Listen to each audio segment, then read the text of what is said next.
Le privilège de nous renouveler dans des dispositions qui permettent que la puissance qu'il a envoyée dans le monde pour nous rendre dignes de son royaume continue d'accomplir son œuvre dans nos vies. Dieu nous a adressé une sainte invitation. Il nous prépare pour nous faire hériter, après qu'il nous aura préparé, le royaume qu'il a préparé pour ceux qui l'aiment.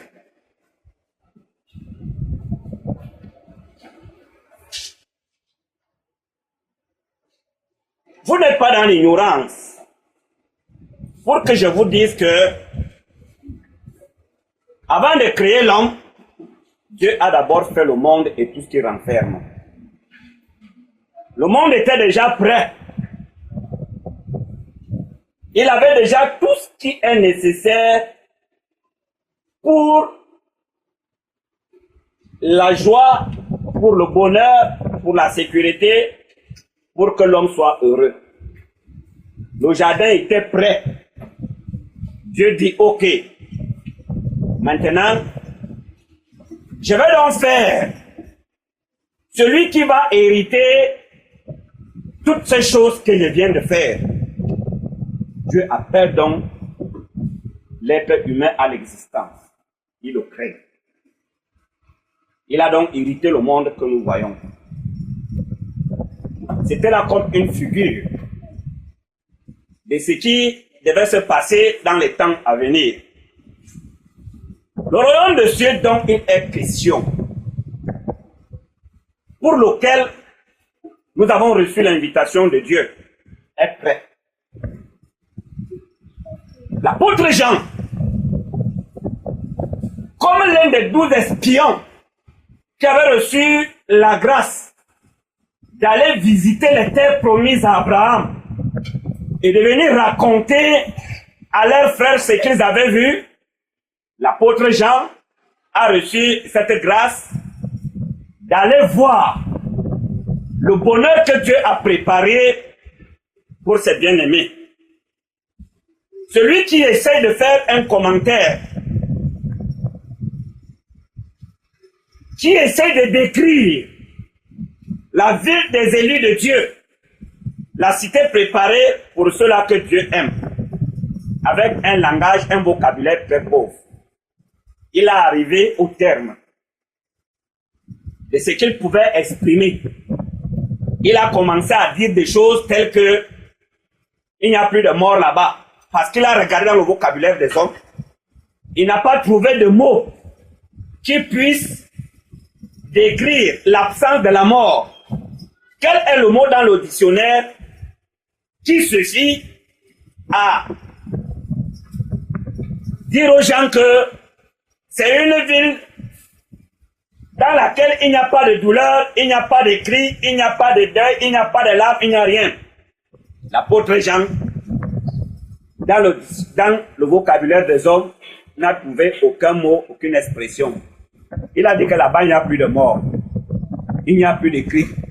Il n'y a plus de larmes. Vous pouvez comprendre que aucune intelligence ne peut faire une description exacte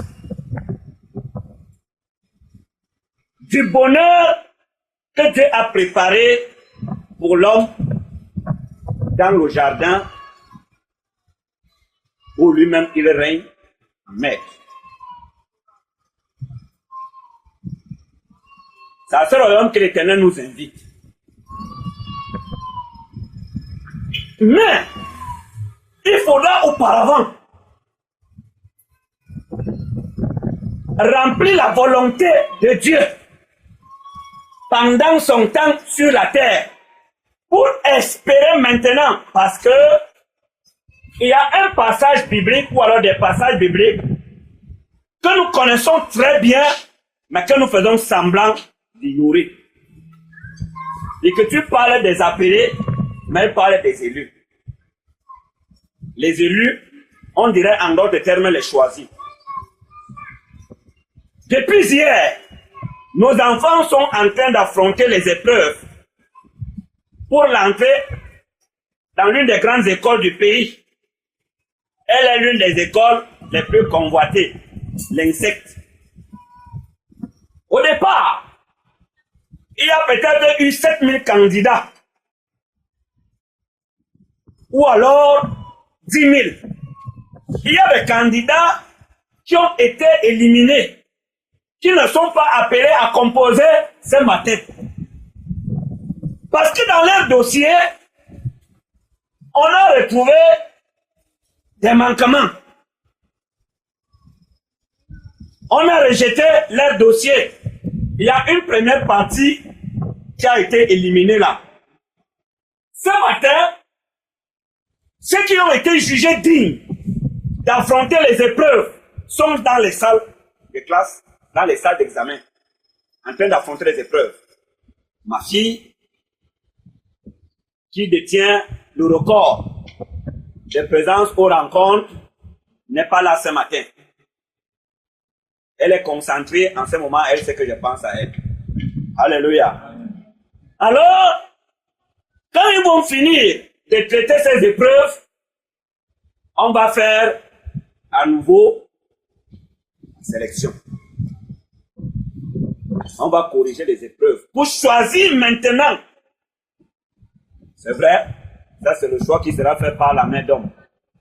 Même si là-dedans, on va retrouver les gens qui ont la robe blanche sans savoir comment ils ont fait pour la porter. Parce que c'est le jugement de l'homme. Son cœur est tordu. Tout ce qu'il fait est penché. On va donc choisir ceux qui vont continuer. Maintenant, parmi, je ne sais pas s'il convient d'appeler les pré-choisis. Parce qu'après, ils vont faire 3 ans de formation.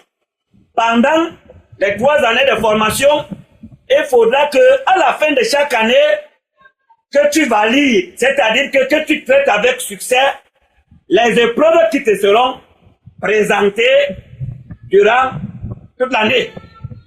Quand tu juges apte à continuer. Sinon, si on ne te juge pas apte à continuer, ta part s'arrête là.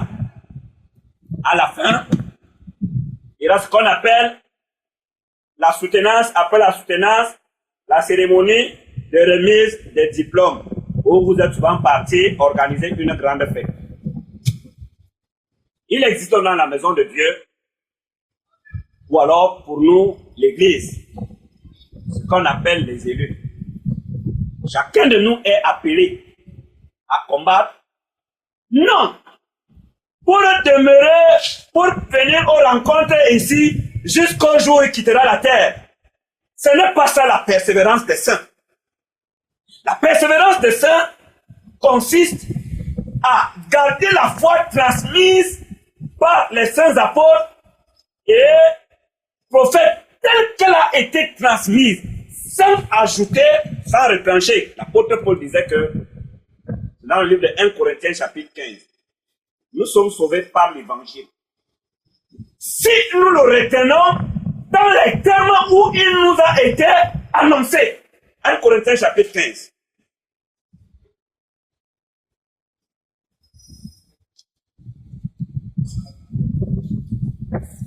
Je vais arriver quelque part, je vais chuter.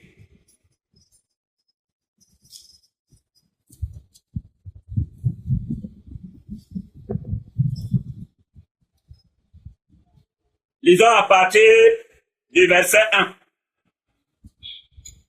Je vous rappelle, frère, l'évangile que je vous ai annoncé. C'est par cet évangile que ce que Dieu veut voir en nous se forme. Je vous rappelle, frère, l'évangile que je vous ai annoncé. Tu ne peux pas écraser le cacao. Tu mets de la levure, tu te mets à pétrir, tu passes dans l'huile, tu dis aux gens que j'ai fait les payer.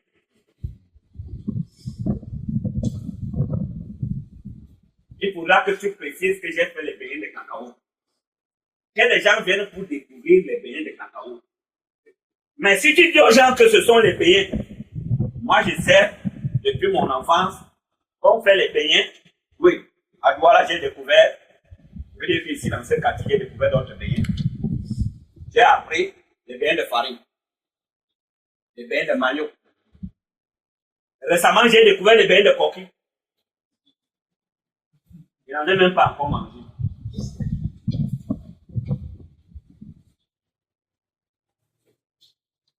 Dieu nous a appelés pour nous rendre dignes de sa présence. Celui qui n'aurait pas été rendu digne de la présence de Dieu sur la terre pendant son temps dans le corps des hommes, ce n'est pas après la mort qu'il sera rendu digne. On n'est pas en train de prêcher l'évangile au séjour de mort.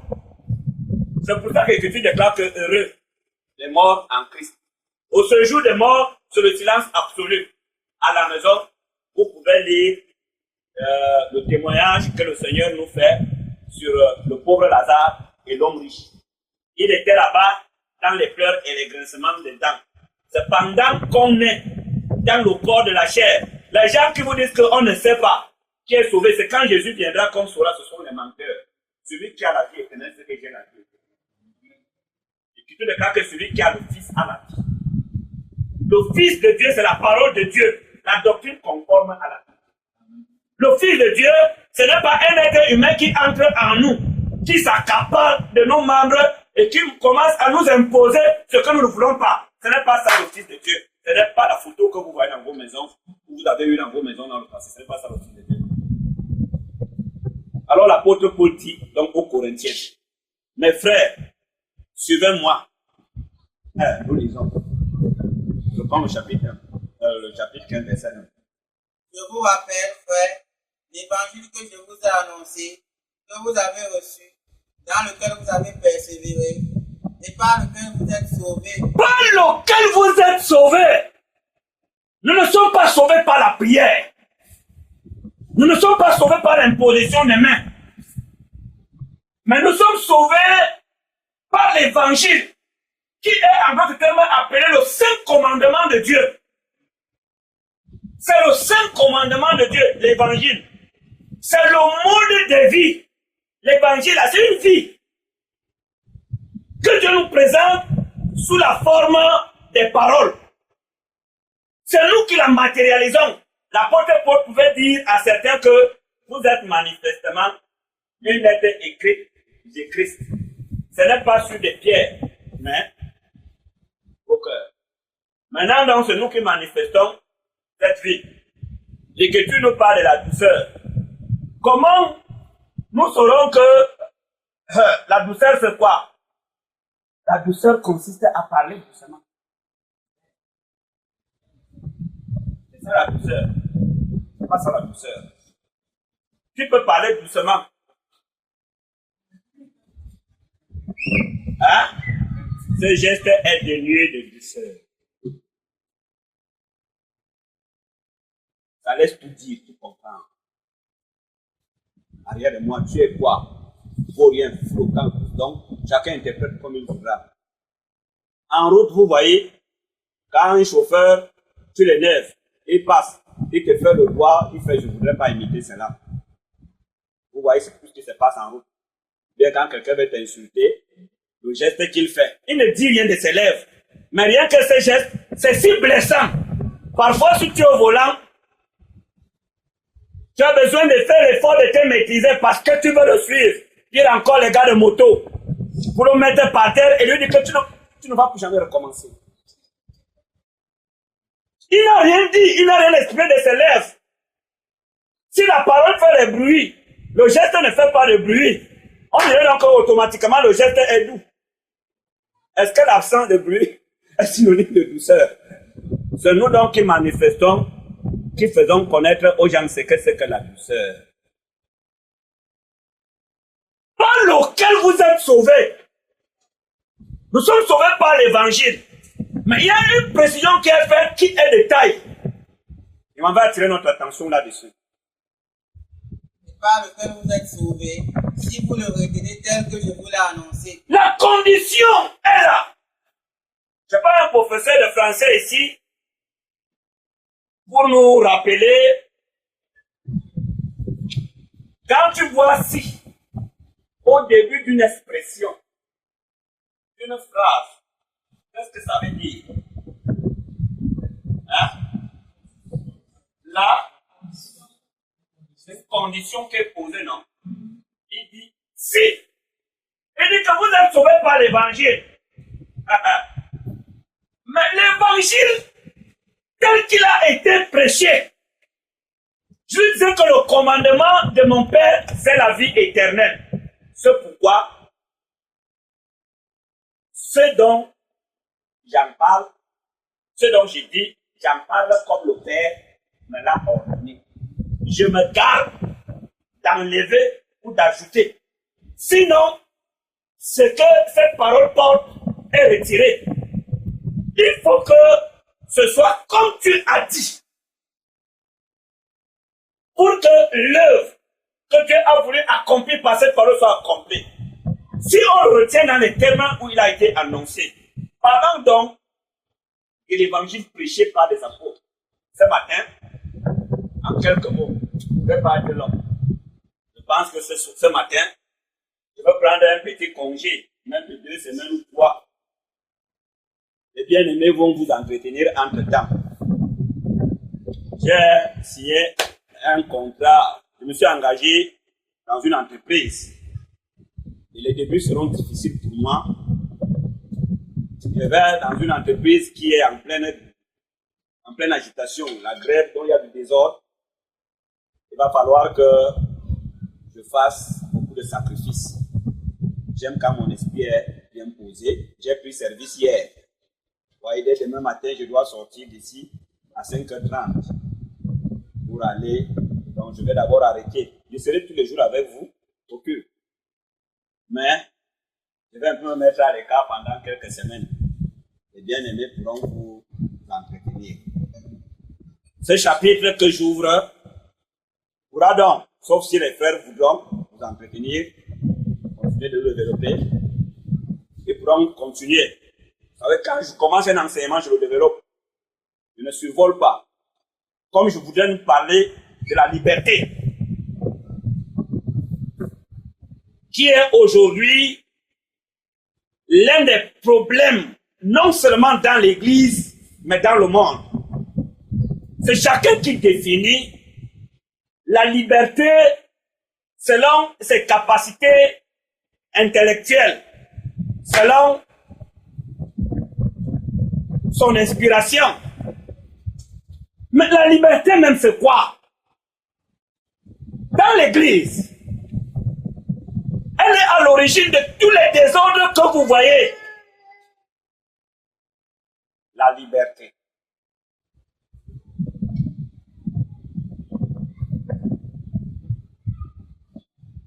Alors, je voudrais vous passer la parole un moment, que chacun nous définisse ce que c'est que la liberté.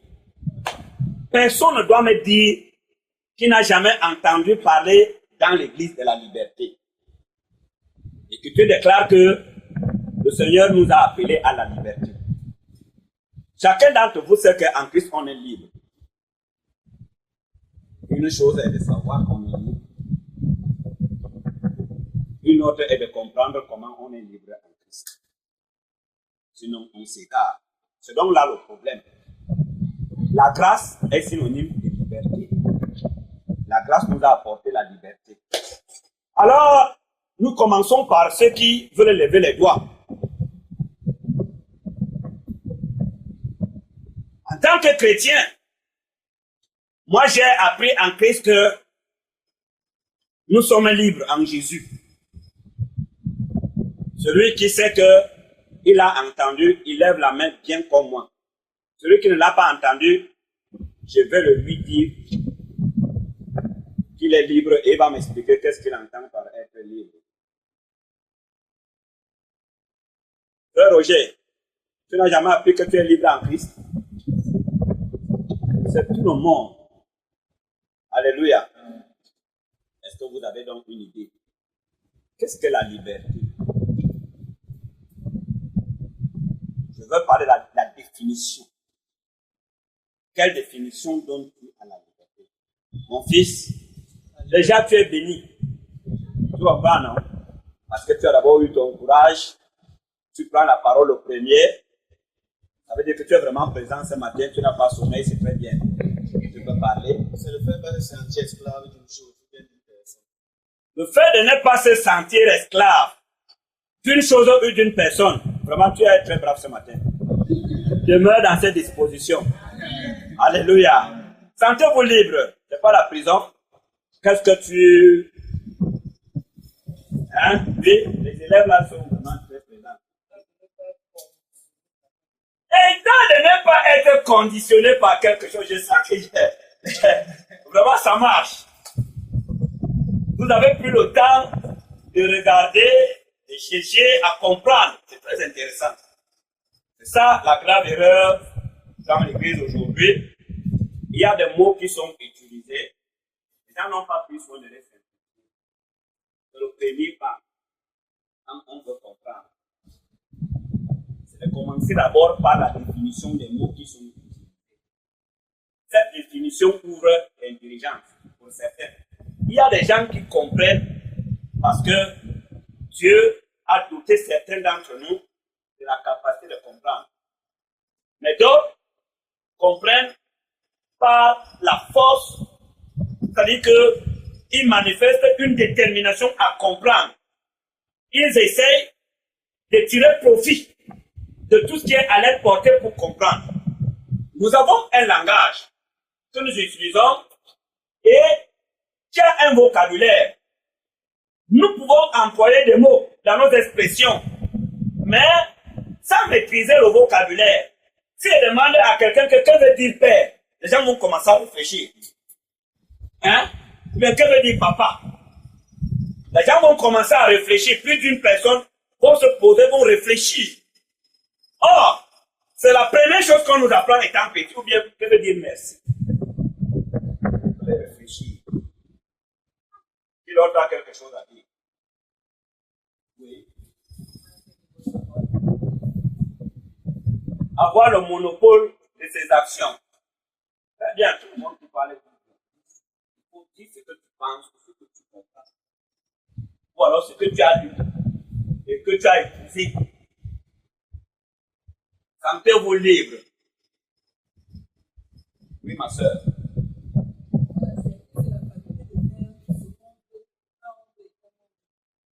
Que Dieu te bénisse. Tout ça, c'est très bien.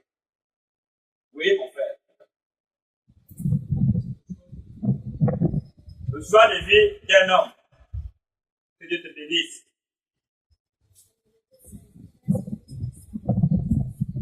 Voilà, ça, c'est une matinée. Si j'arrête là, ça, hein? Non, moi je suis vraiment comblé. Je suis comblé. C'est pas un marché pour les histoires politiques pour dire que je peux lui donner un cadeau. Mais franchement, que l'Éternel bénisse cet enfant qui a donné la réponse, je pense, que la plus simplifiée de toutes les réponses qui ont été données. Qui d'autre a quelque chose à dire? Oui. Oui, lui de ses doigts.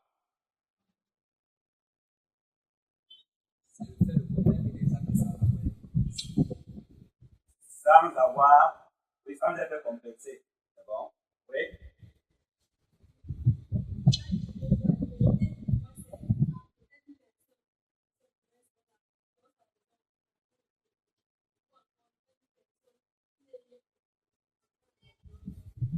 Oui, oui. Une personne qui est dégagée de tout engagement, qui n'est pas sous contrainte. Comment ça veut dire? Oui, continuez. Sentez-vous libre. Si on arrive à 12 heures, on arrête. Ça nous aura permis de comprendre. La prochaine fois que je vais me lever, je pourrai donc mieux vous parler de la liberté définie selon l'Écriture. Il y a la liberté définie selon les Africains, la liberté définie selon l'opinion occidentale, ainsi de suite.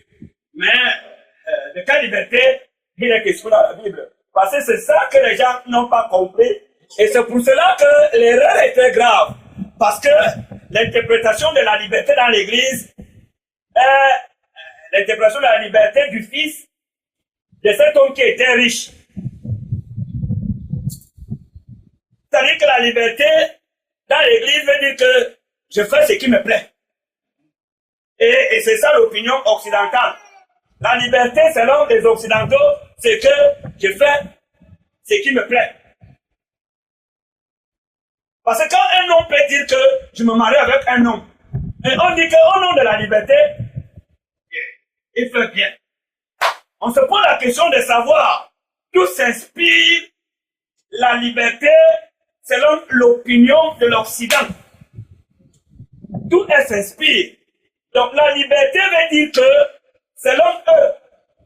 Hein? Or, quand nous lisons l'Écriture, on va comprendre autre chose. La liberté dont il est question dans les Épîtres. Et c'est depuis le prophète Ésaïe qu'on nous promet la liberté. Depuis le prophète Ésaïe, qu'on nous promet la liberté, c'est vrai, je n'ai pas pris le temps de rechercher toutes les personnes qui nous ont annoncé, qui nous ont promis la liberté, qui s'accomplit en Christ.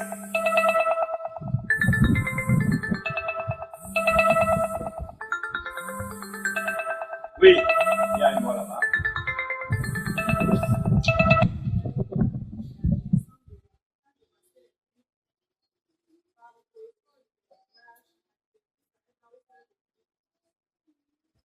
Que Dieu te bénisse.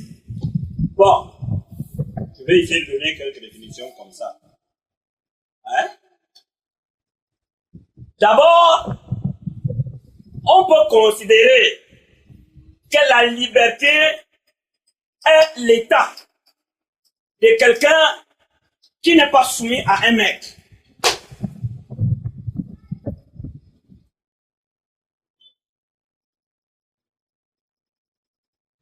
Qui n'est pas soumis à un maître.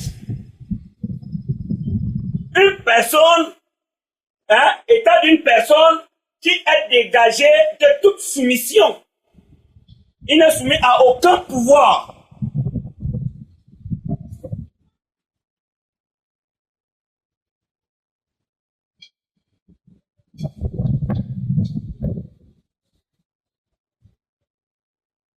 Maintenant, si on va dire qu'un homme qui était marié est maintenant libre, c'est dans un cadre précis.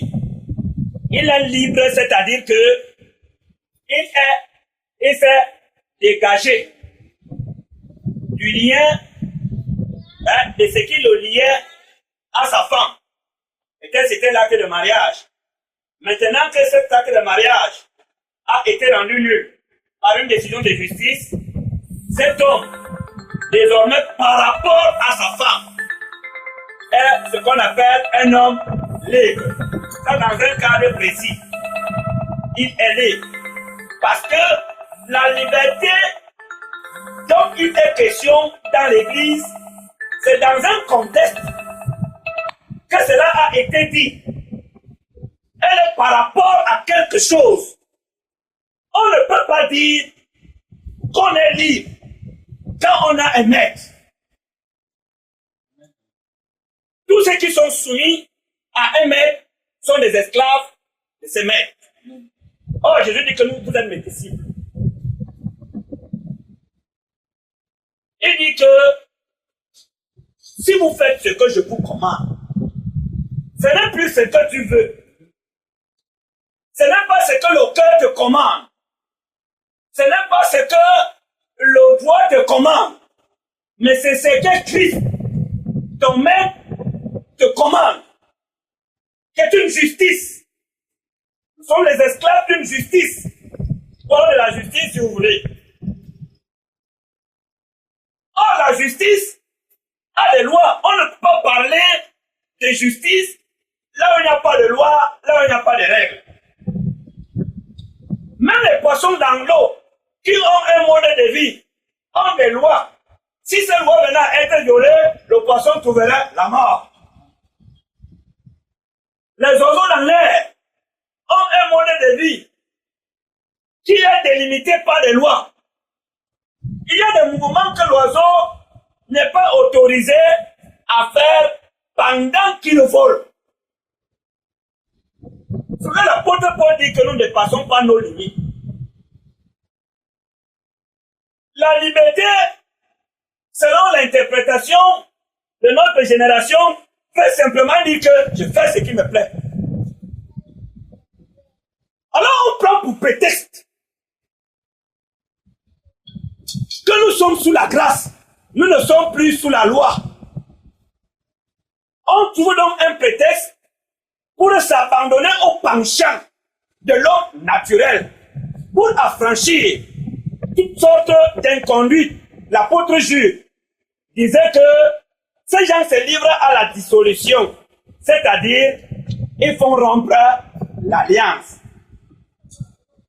Ils se livrent à la violation flagrante des lois et des règles. Ils se livrent à la dissolution. Même dans une association, les membres d'une association ou alors la vie en association est encadrée par un statut qui définit tout. Et c'est selon ce statut que les amendements au sein de cette association sont faits. Que devons-nous juger comment? Si il a permis que chacun fasse ce que bon lui semble. Bon, si moi j'ai dit que je veux chanter, je chante seulement. Si toi tu dors, c'est ton problème. C'est toi qui as choisi de dormir, moi je ne dors pas. Tu dors, je fais ce qui me plaît, puisque d'abord Dieu dit que chanter, il y aura au ciel, les gens qui les temps, donc j'imite les temps. Toi, tu parais fou, tu dois en train de dormir. Tu chantes, même si je trouve ton sommeil, chacun est libre de faire, chacun en a son cœur. Ça, c'est l'interprétation de la liberté. Je suis libre de chanter, mais moi j'ai appris en Christ qui est ce qu'on appelle la bienséance. Si je parle déjà de la bienséance, je comprends que je ne suis plus, il ne m'a pas autorisé de faire ce que je veux, ce qui me plaît. Hein? Il y a les règles de bienséance. On ne peut pas parler de sainteté mettant à côté ce qu'on appelle la règle de bienséance.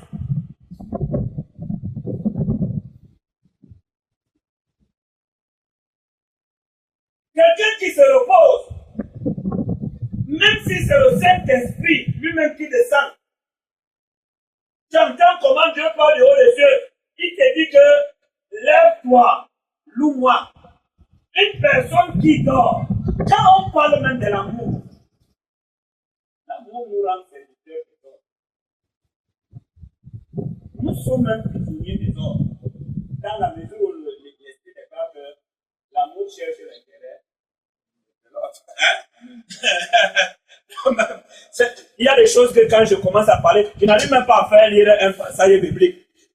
L'église aujourd'hui est tellement dans les ténèbres que nous nous posons la question si c'est la même Bible que nous avons. Cette définition de la liberté. J'ai parlé du prétexte. Vous savez, j'ai pris l'habitude de vous amener à comprendre l'écriture. Le résultat ne peut pas être obtenu avec un élève qui ne comprend pas ce qu'on lui explique. Il pourra beau réciter, mais la fin qu'on veut atteindre avec cet élève, il ne pourra jamais l'atteindre. J'ai dit que le prétexte, c'est une cause simulée, une cause supposée. Raison apparente. Suivez bien. Raison apparente dont on se sert pour cacher le véritable motif d'un dessein. Hein, je reprends. Raison apparente dont on se sert pour cacher le véritable motif d'un dessein, d'une action. Exemple, Judas. Qui vient dire au Seigneur que, oh, quel gaspillage, maître. Le parfum là aurait pu servir, on le vendait, on donnait l'argent aux pauvres. Le gars parle comme ça pour flatter Dieu. Oh, la véritable motivation de cette intervention est cachée. Si Judas parlait dans la droiture du cœur, qui veut établir l'équilibre entre sa pensée et ses lèvres, il n'aurait pas dit que c'est du gaspillage. Mais le gars vient, il y a un déséquilibre que personne ne voit. La pensée penche là-bas, les lèvres penchent ici. Il y a une lutte cruelle dans son âme. Il impose à ses lèvres ce que son cœur ne pense pas. Il dit que on aurait pu vendre ses parfums. La motivation réelle est cachée. C'est ce qu'on appelle le prétexte.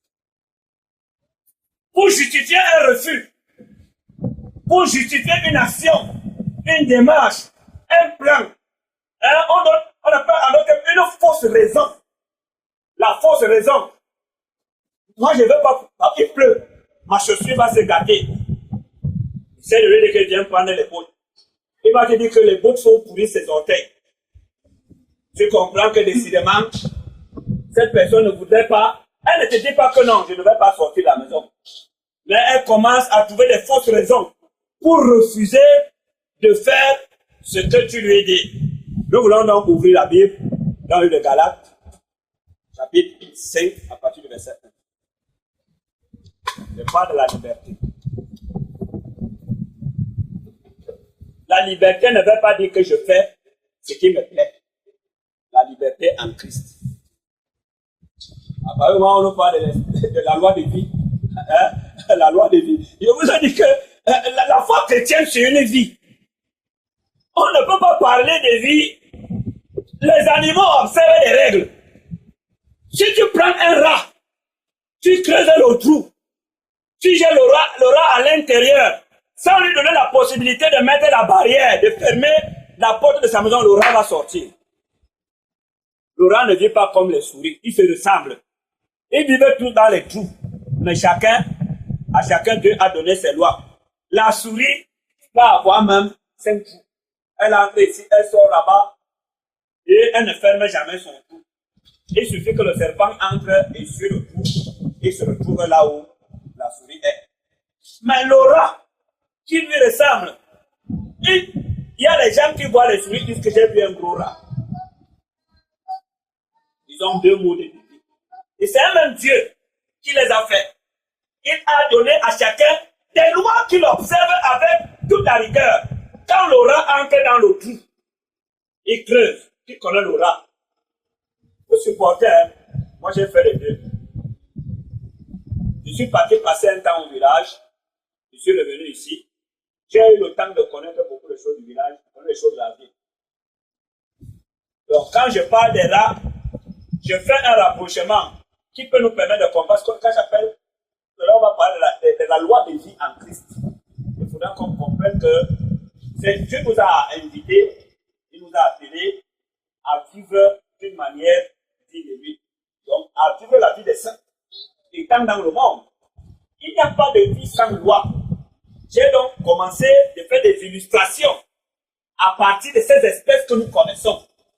Quand le rat est entré dans son trou, c'est dans son sang que Dieu a mis cela. La loi de chaque animal est dans son sang.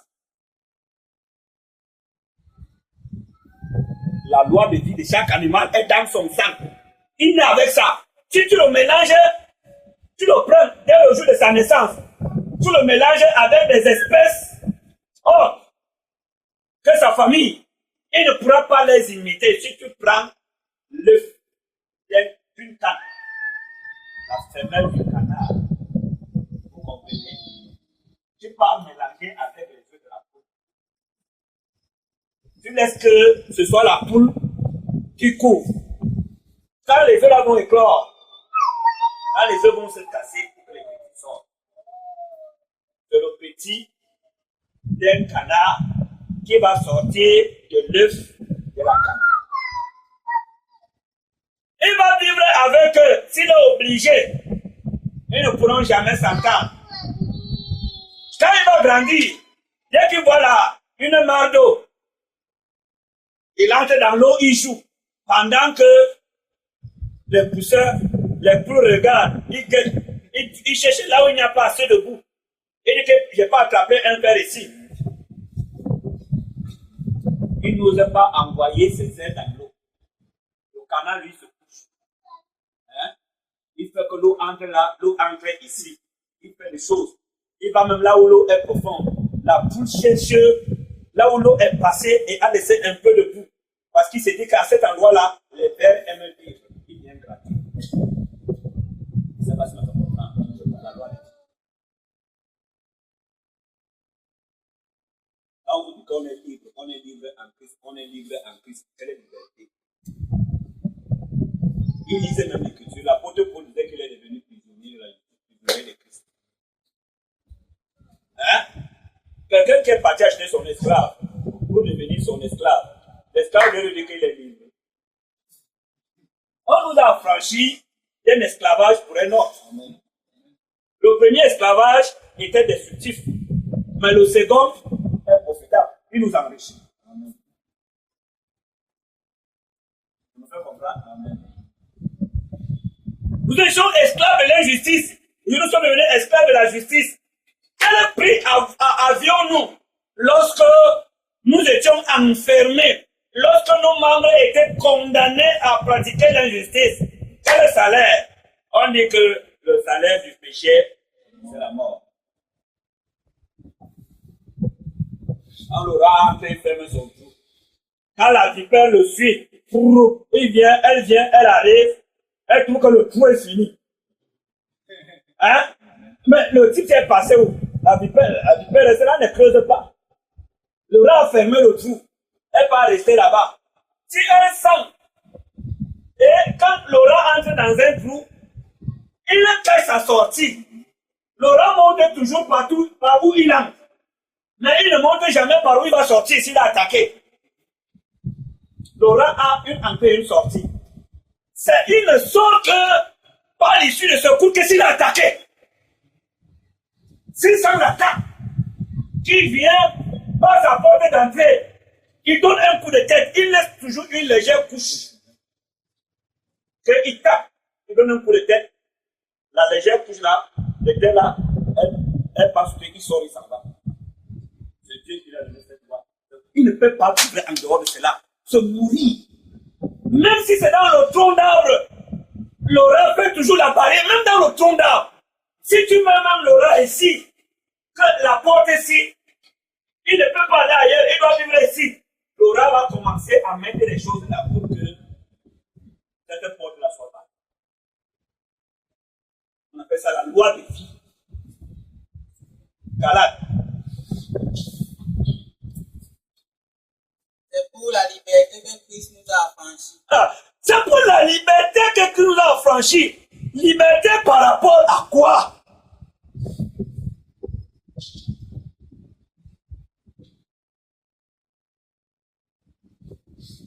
Nous vivions sous la pression du péché,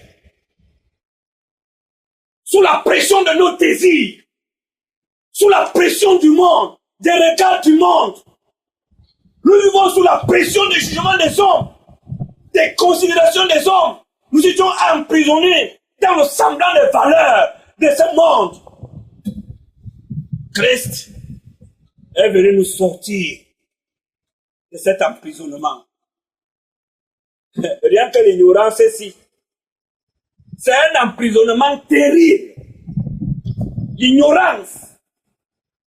On dit que si le Fils vous rend libre, vous serez réellement libre. Si le Fils vous rend libre, vous serez réellement libre. Mais quand on dit qu'on est libre en Christ, on porte un moulin. on vient à la maison de Dieu avec le moulin. On dit que non. Dans ce quartier, on m'appelle, attention, ne causez pas avec les gens ici. On va vous dire que vous êtes parlé à l'église de la loi. Hein? C'est l'église de la loi ici.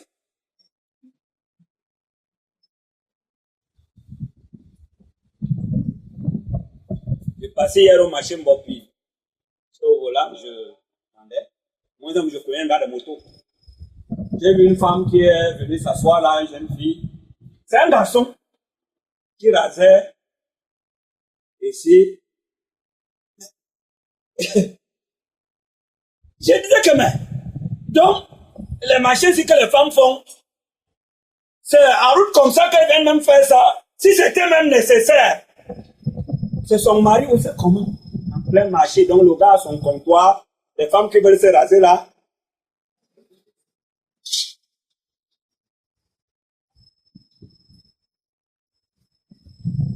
Elle dit qu'elle se rend belle.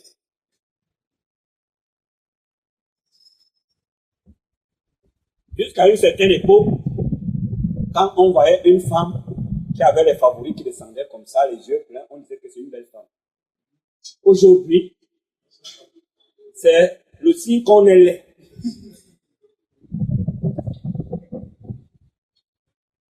Je dis que jusqu'à une certaine époque, mais quand on censure dans ça, on dit que on est l'église de la loi. Et c'est les mêmes gens donc qui greffent. On prend le papayer, on va greffer au pamplemoussier. Ça donne un fruit. On dit que c'est un bon fruit. Tu vois le pamplemousse, c'est rouge, ça n'a pas de goût, c'est gros. Et c'est la même chose que les êtres humains font. On dit que le Créateur a mal fait. Voilà comment il devait créer. Une censure. Mais ça dit que discrètement on censure Dieu. On censure sa manière de faire ou ce qu'il a fait. Comme c'est des garçons très intelligents. C'est-à-dire que on te parle sans te parler. C'est la parole, mais on te parle. On pose un acte qui est un message que toi tu interprètes. C'est un peu ce qu'on fait de Dieu. Alors pour dire que l'église de la loi, quand on s'abandonne au penchant de la chair, moi j'ai appris, dans la constitution, pas fait le droit, la constitution camerounaise parle de l'attentat à la pudeur. L'attentat à la pudeur.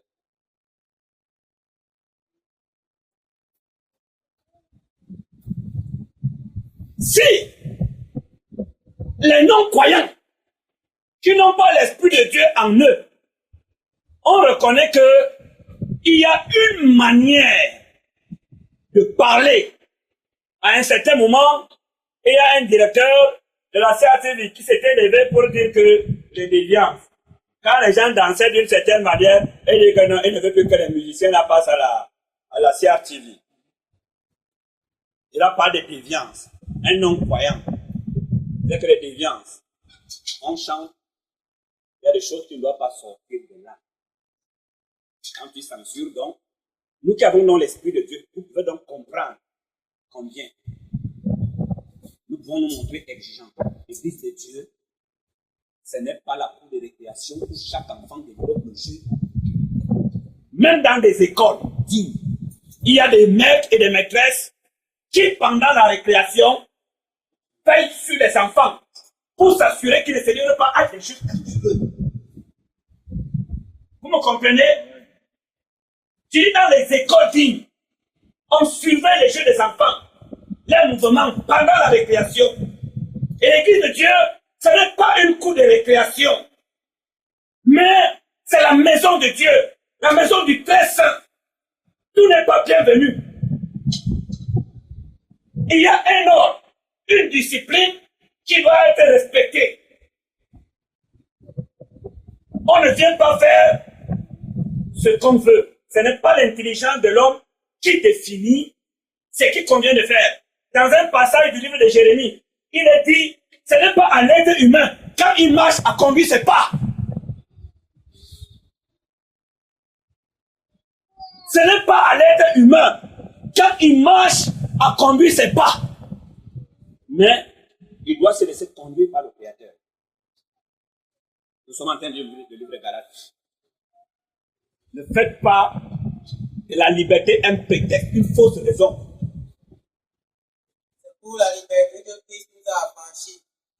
Demeurez donc fermes et ne vous laissez pas mettre de nouveau sous le joug de la servitude. Alors, ne vous mettez pas à nouveau sous le joug de la servitude. L'apôtre Paul s'adresse aux Galates, qui avaient bien commencé. Ils étaient soumis à la bonne parole qu'ils avaient reçue. Après, certains docteurs qui s'étaient attachés à l'évangile, sans se séparer de ce qu'ils avaient hérité du judaïsme, de la loi de Moïse, sont venus vers eux pour vouloir leur imposer ce qu'ils avaient voulu imposer aux apôtres. Vous avez entendu parler de la conférence de Jérusalem. Le temps est très court. Ce n'est pas le discours qu'on peut tenir un dimanche matin.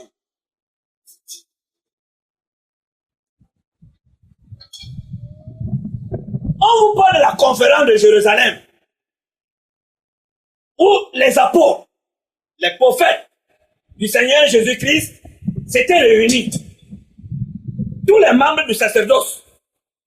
On avait introduit dans le sacerdoce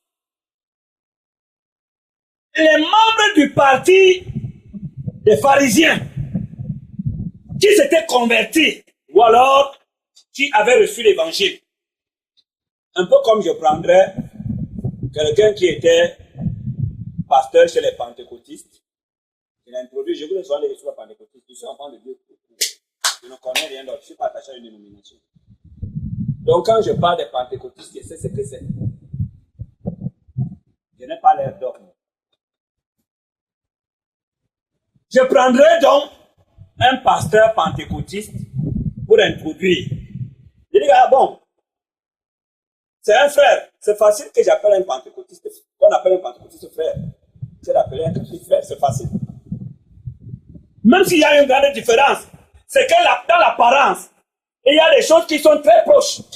Voilà un peu comment ces gens qui ont accepté l'évangile, qui n'ont pas été travaillés sérieusement pour se dépouiller comme l'apôtre Paul de tout ce qu'il avait appris à l'école de Gamaliel, qui était l'une des écoles de renom à l'époque. Là, Paul a été formé. Mais quand il reçoit la grâce de Dieu, l'esprit l'a transformé. Son intelligence a été renouvelée, il a mis de côté tout ce qu'il a hérité du judaïsme. Ceux-ci donc ne s'étaient pas convertis. Ce sont eux qui disent que non, on doit associer l'évangile à la loi de Moïse pour imposer aux hommes. Les apôtres, il y a eu, c'est là où l'église, les divisions que vous voyez dans l'église, c'est là où ça a failli commencer.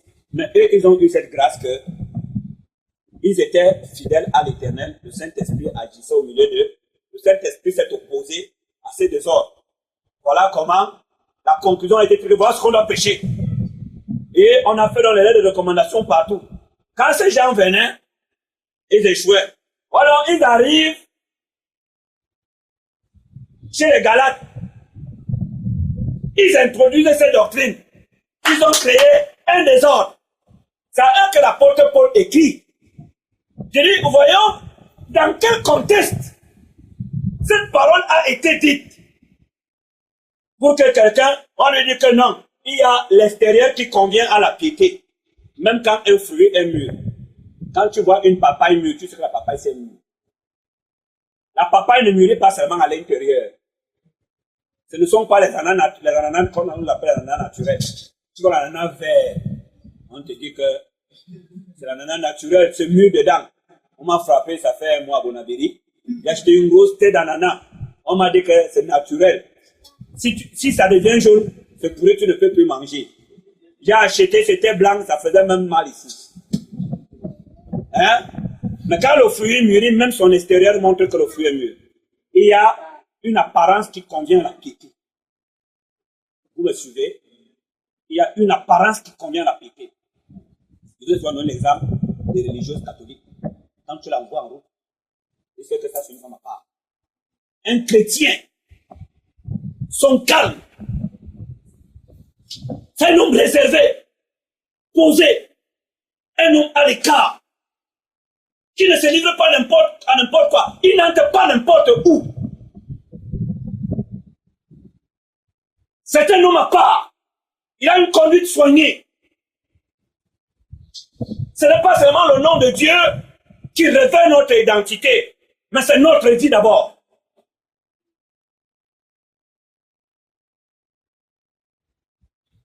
Pas seulement l'habillement.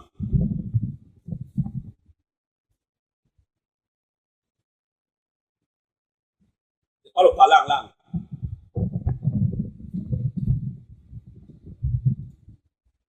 Un prétexte pour vivre selon la chair,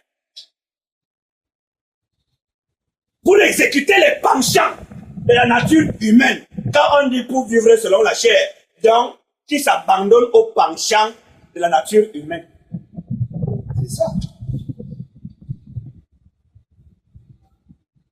Non, l'apôtre Paul parlait, non, il ne parlait pas à tout le monde.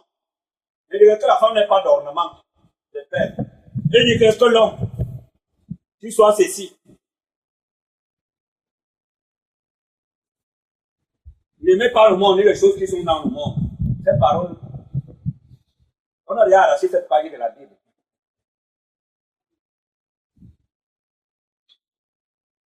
Nous lisons. Voici, moi Paul, je vous dis que si vous vous faites circoncis, Christ ne vous servira de rien. Et je proteste encore une fois à tout homme qui se fait circoncis, qu'il est tenu de pratiquer la loi tout entière. La circoncision dont il était question, c'était le signe de l'alliance que Dieu avait donné à Abraham. Avec que vous vous circoncidez le 8e jour. Donc Jésus a été circoncis le 8e jour. On a été circoncis. Mais la vraie circoncision maintenant, c'est celle du corps et de l'intelligence, qui s'obtient au moyen de l'évangile. C'est l'évangile qui circoncit. C'est ce qu'on appelle devenir une nouvelle créature. Dieu renouvelle notre intelligence, qui nous conduit maintenant à la nouvelle naissance, c'est-à-dire qu'on devient de nouvelles personnes. Tu ne peux pas devenir une nouvelle personne si ton intelligence n'a pas premièrement été renouvelée. Ce n'est pas possible. Les pas de l'homme, ses actes, ses actions sont selon son intelligence. C'est l'intelligence qui enseigne la conduite, c'est elle qui définit. C'est ça qui dit que marcher en lui selon le renouvellement de l'intelligence. C'est ça que Dieu s'attaque à cette intelligence. C'est ça premièrement.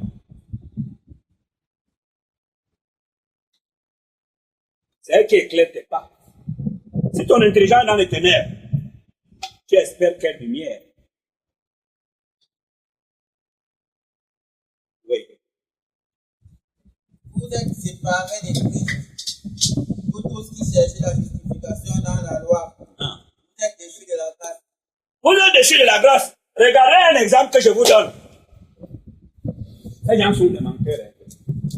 Quand ils veulent exploiter ces gens, on leur dit que la dîme. Regarde, je vous donne un exemple. Je vais prendre ce que je ne suis pas des gens, je peux parler à une conférence. Si je vais à une conférence, je ne viens pas. Ce n'est pas notre intérêt. Nous connaissons là où on agit.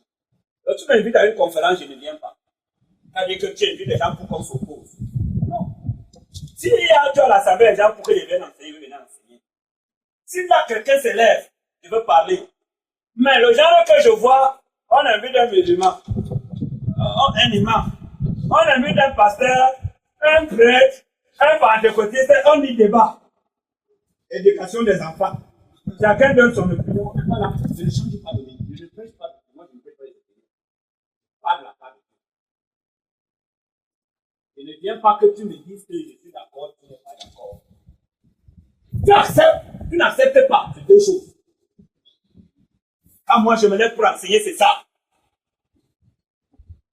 Il dit que qu'ils écoutent ou qu'ils n'écoutent pas, prêche. Alors dans l'église aujourd'hui, on nous parlait de la dîme. Le 10e. Alors, le 10e dont on nous parle, si nous disons que nous ne sommes plus sous la loi, Le 10e là est défini selon quelle loi? Parce que la liberté veut dire l'expression de la volonté de soi. On est d'accord? Avançons, moi je vous donne mes définitions. Quand on parle de la liberté, hein, c'est un état qui est imposé par l'exercice de la volonté. C'est-à-dire que c'est avec joie que tu décides de faire sans contrainte, sans pression extérieure ou intérieure. C'est délibérément que tu dis. C'est pour ça que Dieu dit qu'il aime celui qui donne avec joie. Quand on vient parler de la mesure est définie par une loi. Or, la loi de liberté voudrait que chacun, selon l'exercice de sa propre volonté, s'engage à faire. J'ai décidé que j'ai pris mon salaire cette fin du mois. C'est pour ça que, pour respecter la loi de liberté que nous avons en Christ, parlant du sacerdoce, l'Écriture dit, faites pas de vos biens à ce que vous enseigne la parole. Cette règle honore la loi de vie en Christ, qui est une loi de liberté. Ce n'est pas la liberté, on dit une loi de liberté. Elle est donnée sous la forme d'une proposition. C'est comme si on te proposait, même si on ne te propose pas. C'est un peu ça. Dieu disait à Adam que ne mange pas. Le jour que tu vas manger, tu vas mourir. Donc, apparemment, c'est comme si ça dépend de l'exécutant. C'est comme si ça dépend. C'est pour ça qu'il dit que la loi de liberté est difficile. Il vaut mieux qu'on mette un gendarme derrière toi qui te surveille que ne vole pas, ne manque pas. Si vous volez, il tape la main. Tu remets dans la poche. Tu veux regarder ailleurs, il met le piment. Tu veux parler, il prend l'aiguille, il plie la langue. La langue tu t'en sors. Mais la loi de liberté, on te dit que contrôle-toi toi-même. C'est pour ça qu'il y aura très peu de soucis. Parce que les gens croient qu'il leur revient de faire ce qu'ils veulent. Quand tu as décidé que je prends une décision, bon, moi, les sœurs là ne m'aiment pas. Ils ne vont pas prendre une femme. Elle est croyante, elle est non croyante. Chaque pasteur, chacun rendra compte à Dieu. D'abord, je ne viens plus prier ici. Il changeait d'assemblée. Il est même placé le baptisé là-bas. C'est comme ça que les gens fonctionnent aujourd'hui. Il passe le baptisé là-bas. Il a caché la première carte d'identité. Il a déchiré. Et comme les Camerounais savent multiplier les cartes d'identité, alors il déchire. Il se présente là-bas sur une autre carte en tête. Il dit qu'il avait commencé à persévérer. Puis que les gens ne tombent plus dans la maison de Dieu, que tu vas voir que Anania et Saphira, ils sont venus tromper le Saint-Esprit. Ils sont tombés, ils sont morts. Aujourd'hui, dans la maison de Dieu, c'est un théâtre que un vieux frère, un désordonné avéré, qui a posé ses actes, il est parti. Il a joué. Il part chercher un endroit. Et il vient. Il dit que, vraiment, il avait commencé à persévérer. Après, il a été un peu, il a faibli. Donc, il veut vraiment recommencer. Et puisque les gens, ils sont à vide, les actes, ils veulent le nombre. Il faut que les gens soient pleins. Il vient s'asseoir là. On est content. Le nombre grandit. Le panier s'il va peser. Même si ce n'est pas pour le royaume de Dieu que les gens sont pleins. La gloire, il a une très grande assemblée. Quel est le pasteur qui sera sur le pasteur? Jésus a dit que le serviteur qui trouvera, qui donne la nourriture à ses brebis, il trouvera fidèle. On n'a pas dit que tu auras le grand nombre de l'Assemblée. Lui-même nous a dit que les gens ne vont plus supporter ma doctrine. Il dit qu'à toute occasion favorable, on prêche, on enseigne. Si vous voulez, vous tous vous partez demain. Moi, je ne. C'est vrai, j'ai dit la vérité. Ne croyez pas que quand vous venez ici, vous ne m'aidez pas. Au contraire, c'est le problème. Mon sommeil est très court. Vous rentrez, vous pensez à la prochaine rencontre. Vous venez vous asseoir. Votre effort, c'est de venir vous asseoir. Je dois vous faire entendre ce qui développe votre foi. Tu ne travailles pas. Je partage tes soucis. Tu veux le mariage. Tu veux ceci. Dès que je suis informé, c'est comme un clou qui est entré dans mon cœur. C'est les combats. On ne doit, notre sommeil est très court. Donc, c'est quelque chose que si on te dit que dépose aujourd'hui, moi j'aimerais prendre place là-bas. Alléluia. Maintes fois, je crois que vous avez vu, j'ai menacé ici que je ne vais plus enseigner. Vous ne pouvez pas comprendre. Alors je parlais de ceux qui déclarent ne pas être sous la loi. Mais qu'est-ce pas la loi? Fais part de tes joies à celui qui t'enseigne la parole de Dieu. Tu as touché 1 million. Tu dis que le pasteur là, moi j'ai trop de problèmes. Il va d'abord attendre, tu lui donnes rien. Il n'a pas droit de te prononcer une parole. La loi de liberté est accompagnée d'une promesse. Même si la loi avait des promesses, mais la loi de liberté a une promesse plus grande. Il est dit, il te sera fait selon ce que tu auras fait pendant ton temps dans le corps des hommes. J'ai écrit seulement. C'est que ce qui est son devoir, c'est de te montrer que voici le bon chemin. Quelqu'un nous a dit que apprends-nous à conduire nos pas avec sagesse. Dieu nous instruit. Il te dit non, tu es libre. Mais attention, la liberté est saturée de pièges. Ta liberté est définie par ma justice. Qu'est-ce que ma justice enseigne? Ma justice, on est de la grâce de Dieu. On appelle la liberté, dans la grâce de Dieu, on appelle la liberté. Déjà, on appelle la liberté. On a baptisé la grâce de Dieu, la liberté. La liberté nous enseigne à vivre dans le siècle présent. La liberté, on a appelé, déjà on appelle la grâce de la liberté, non? Acceptons que c'est ça, même si ce n'est pas ça. Qu'est-ce que la liberté enseigne donc? Qu'est-ce que la grâce de Dieu enseigne? Dans le livre des titres, on dit que la grâce de Dieu nous enseigne à vivre dans le siècle présent, justement, vis-à-vis du prochain. Qu'est-ce que comment Dieu a défini la manifestation de la justice vis-à-vis du prochain? Jean-Baptiste disait que celui qui a 2 vêtements partage avec celui qui n'en a pas.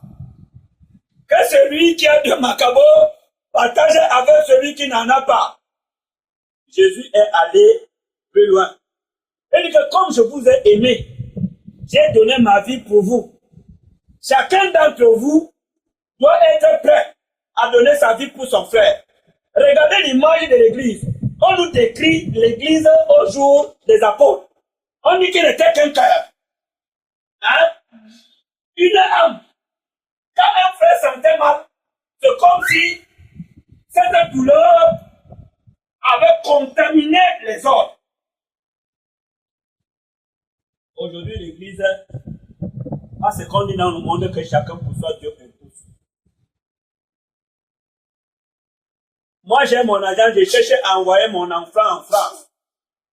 On vient dire que l'enfant de terre est hospitalisé. Comme la pluie a même commencé à tomber, je trouvais une excuse pour ne pas aller au culte le jour-là. De peur que quand le pasteur va dire que l'enfant de terre est hospitalisé, que ma conscience ne reçoive un clou. Parce que je voulais entendu l'argent, on m'a demandé 3 millions pour que mon enfant aille en Angleterre. Jusqu'à présent, je suis seulement à 1 500 000. Il me reste 2 semaines. Enlever 5 francs là, et vaut même mieux faire un mois sans prévenir là-bas, jusqu'à ce que je... Parce que les problèmes des frères, je suis en train de vous dire, on est la liberté. Est-ce que c'est jamais? Laissez donc la dîme d'abord, parce que la dîme est devenue une loi par Moïse, c'est une loi. Abraham, on n'a pas prescrit la dîme à Abraham, ni à Jacob. Il a dit que je vais te donner. Si tu me fais ceci, je te donne ceci. Mais c'est qui, la loi que les pentecôtistes exploitent, on dit que le 10e même c'était pour ceux qui étaient sous la loi. On devait même donner, le passé de que lui donnait le 50e, donc la moitié de 5e. J'ai connu un dirigeant de l'église qui disait que lui, il vit avec le 10e. Comme on avait dit, il faut donner le 10e, lui, il vit avec le 10e, il ne vit plus. Il vit avec le 10e de ses revenus. Donc, le 10e là, c'est le minimum que chacun doit donner. Ce n'est pas ça. J'ai dit, si tu as le champ de Macabo, il dit que quand tu as une joie, tu dois partager cette joie-là avec ceux qui t'enseignent la parole de Dieu. La promesse, c'est que, sachant que chacun, qu'on ne se moque pas de Dieu, ce que chacun sème, c'est ça qu'il récoltera. C'est ça qu'on dit qu'il y aura des pleurs et des grincements de dents. Parce que pendant que tu fais, c'est comme dans une salle d'examen où les gens font des épreuves. Le surveillant vient, il s'arrête là. Et voit comment tu décides des pattes, des pattes du canard. Il ne peut pas t'arrêter par la main. Il s'en va seulement. Et il s'arrête là-bas et voit comment l'autre, il prend seulement là où l'avion va passer. Très bien. L'autre dessine les rails. Il arrive là-bas, l'autre fait des choses. L'enseignant, il est là pour surveiller. Il n'est pas là. Vous avez eu le temps. On vous donne des cours maintenant, ce qu'il faut appliquer. Dieu laisse à chacun le libre choix. Le libre choix. Tu dis que tu ne fais pas. Aujourd'hui, tu dis que bon, après le culte, tu fais laver le petit. Le cadeau, va le faire là. Ne crois pas que quand tu vas arriver, les pentecôtés, on avait dit, on peut amener, tu vas te faire. Tu vas faire.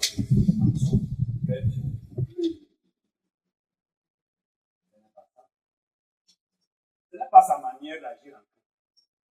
Il a arrêté un jour dans l'Écriture où il va faire rendre compte à tout le monde. Entre-temps, tu es libre. Si tu m'insultes même, tu vas là, tu plantes ton rejeton, il va pousser, tu vas le prendre. On dit attention à la liberté. La liberté ne veut pas dire que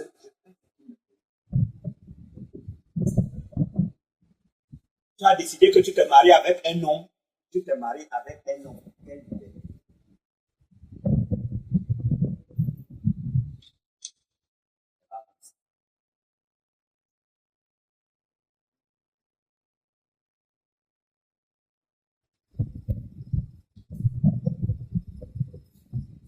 Nous allons clôturer avec Romains chapitre 8. Non, on ne clôture pas avec le 8. On lit 8, donc on prend Isaïe 61.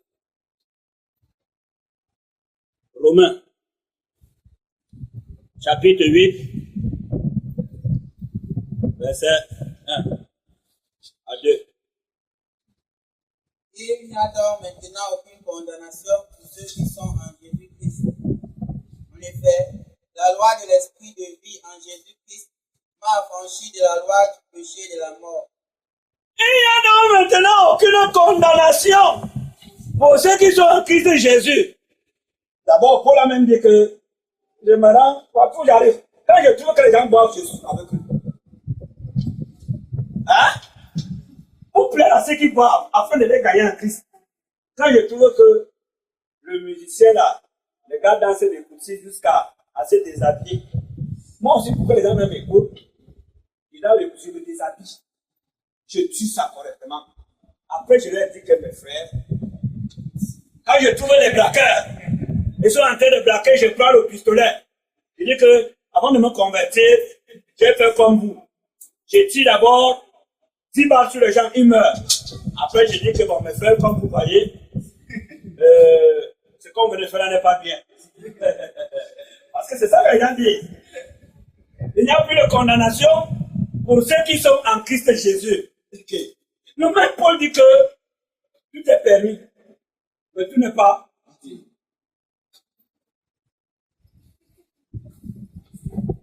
Il n'y a plus de condamnation.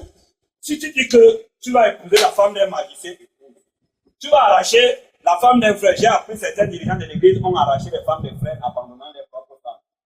Dans ce quartier, il y a eu un exemple comme ça. On appelle même apôtre.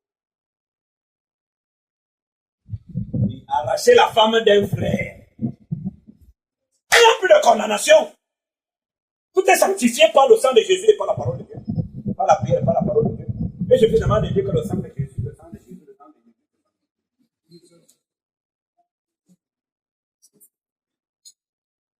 Le sang de Jésus ne purifie pas seulement la conscience. Parce que nous, on a appris que le sang de Jésus est là pour purifier la conscience. Et le reste est sanctifié par la parole de Dieu. C'est elle qui définit quelle union est agréable, quelle union trouve la faveur de Dieu. L'union qui est selon la parole de Dieu. C'est ça, on dit qu'elle est sanctifiée. Ce n'est pas la prière qui va sanctifier une union. Le pasteur a prié pour nous l'imposition de main sanctifiée. Apportez-moi un passage de Dieu. On en parle. Qui a dit que l'imposition de main sanctifiée?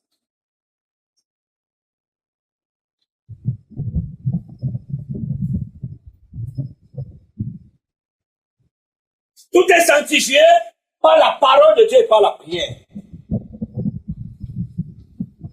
Le sang de Jésus purifie la conscience. On ne peut pas l'utiliser pour rendre pur ce qui est souillé. Il disait au sacrificateur que si ce qui est souillé touche à ce qui est pur, qu'est-ce qui va se passer? Ce qui est pur va devenir souillé. Ce n'est pas ce qui était dit. La loi de l'esprit de vie en Christ m'a affranchi. Je prends ce verset, c'est le 2. En effet, la loi de l'esprit de vie en Jésus-Christ m'a affranchi de la loi du péché et de la mort. On parle de l'esprit de la loi de vie. L'esprit de la loi de vie m'a affranchi. Alors, j'ai parlé tout à l'heure que tous les animaux, chaque vie a des lois. Si tu deviens militaire, première chose, si tu aimes les locks, ne deviens pas militaire. Vous avez déjà vu un militaire avec les longs cheveux, sauf quand ils sont en guerre. Je ne sais pas, moi les signes, quand je vois un homme qui a la tête rasée, je me méfie d'abord. Donc si je suis quelque part là où les gens parlent n'importe comment, quand je vois les têtes, sauf ceux-là qu'on cache, les gens de la présidence qui sont avec nous là, tu vois l'autre qui peut même marcher ici nu en route, alors que c'est quelqu'un, mais on sait que les gens de l'armée, la tête nue, ils ont une certaine discipline. Ils n'ouvrent pas les lèvres n'importe comment. Quand tu intègres l'armée, il y a une discipline que tu dois observer. Tu sais de vivre comme les autres. Quand tu fais le serment pour devenir, par exemple, prêtre, vous avez déjà vu leur manière de vivre.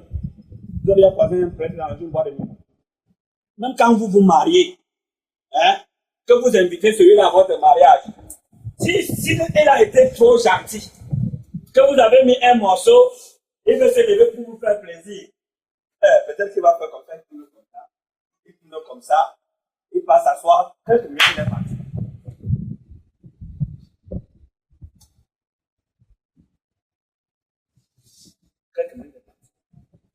Tu ne vas pas le trouver que vous êtes en train de parler ici. Comment Bongo, il a gagné les élections. Non, c'est King qui a gagné. Moi, j'ai t'aidé. Ah non, ce sont les Français qui sont derrière qui. Ils le montrent. Ils gênent l'Afrique. C'est bon, Bongo a gagné. Puis c'est un chinois. Hein? Il faut le trouver.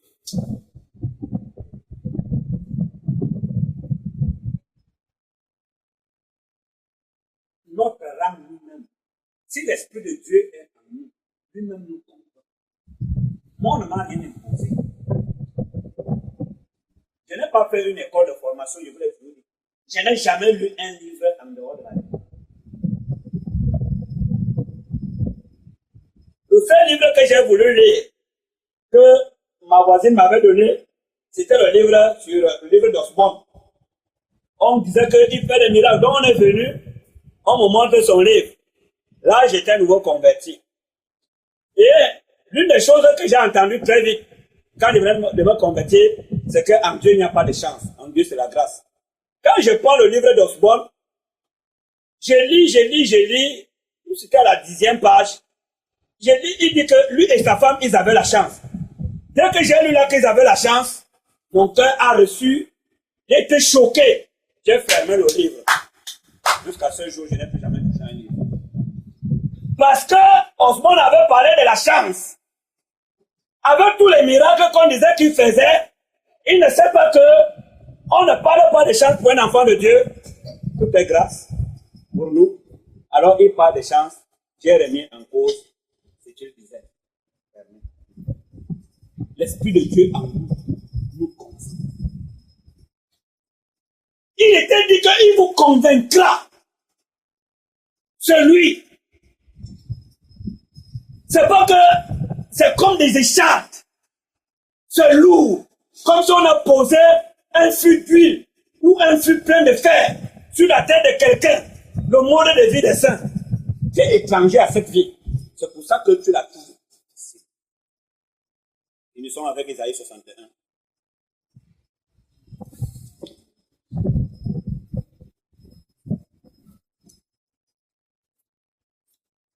On ne fait pas de commentaires.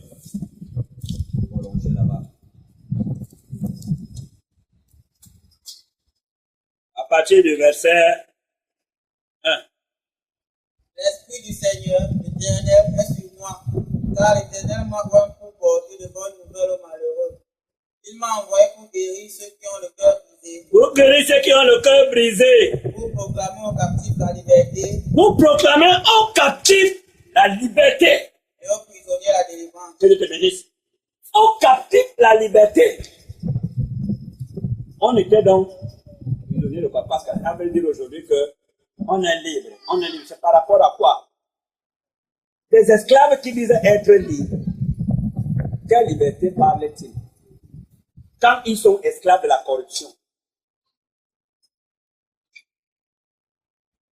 Esclaves de la vanité.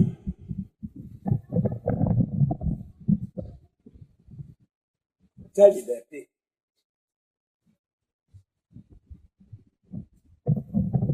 La liberté ne veut pas dire que je fais ce qui me plaît. Adam a fait cette expérience. Il a cru que le fait que Dieu lui disait que, bon, tu vois, c'est-à-dire que la manière dont la chose est présentée, c'est comme une proposition.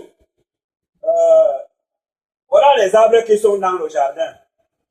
Garde-toi de cueillir le fruit de cet arbre. Que tu en mangeras, tu mourras. Je lui parle comme un ami qui parle à un autre ami. Bon, nous sommes appelés à apaiser les conseils de nos amis. Ils ne sont pas Dieu. Ton ami n'est pas Dieu. Adam a dit que non, c'est un ami qui m'a parlé. Bon, quand la femme vient lui dire que non, moi je vais découvrir le fruit là, il est très... On va dire que bon, Dieu ne m'a pas dit que si je mange, il va seulement dire que la mort est cachée derrière le fruit là. Bon, d'abord, notre voisin m'a dit que je nous trompe. C'était un piège. Or, c'était une interdiction formelle. Nous qui le comprenons en Christ, il n'appartient pas à l'être humain de choisir ce qu'il veut. Mais il doit se soumettre à la volonté de Dieu. C'est ça que je veux dire, que celui qui mange ma chair, qui boit de mon sang à la vie. Pas de vie possible. On ne peut pas arriver à ce dessein de l'Éternel si on continue de suivre les penchants de son âme. Quand on te gifle, quand on t'insulte, quel que soit ce qu'on peut te faire, il n'était pas permis. On vit tes lèvres comme on te sent. Tu te laisses guider par la sagesse d'en haut qui est notre lumière. C'est elle qui guide notre âme. Cette instruction qui doit te conseiller la conduite à suivre. Tu ne fais pas ce qui te plaît. Ce qui te plaît est mortel. Ton plaisir est synonyme de mort. C'est pour cela que ce matin, j'ai voulu te dire que dans l'Écriture, il était dit que tu ne suivras pas la multitude. Voilà, par exemple, quand les gens se lèvent, qu'ils sont en train de taper sur un bandit, qu'on ne compte pas ta pierre parmi les pierres qui font mourir ces bandits. Tu ne suivras pas la multitude. Aujourd'hui, c'est que Dieu te dit que n'épouse pas l'interprétation du mot liberté de cette génération. Mais comprends ce que l'Esprit dit. Comprends ce que l'Esprit dit. Il nous a rendus libres pour lui, nous sommes ses esclaves. L'apôtre Paul disait qu'il est prisonnier de la justice. Il est devenu esclave de la justice. Esclave de la justice. Si la justice voudrait que je marche nu, j'enlève seulement les vêtements de marcher nu. Il dit que si quelqu'un gifle ici, puisque la justice voudrait que tu ne rendes pas le mal par le mal, on crache sur ton visage. Prends le mouchoir, nettoie. Si tu n'as pas de mouchoir, passe la main. Ça, c'est ce que la justice. C'est différent de ce que le monde veut et ce que notre corps veut. C'est la justice qui voudrait que il veut que les choses se passent.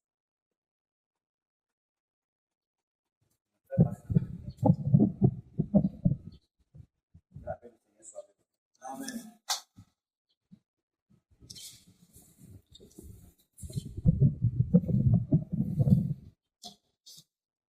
C'est mon joyeux service pour Christ à Jésus-Christ, en vivant sacrifice, mon corps et mon esprit.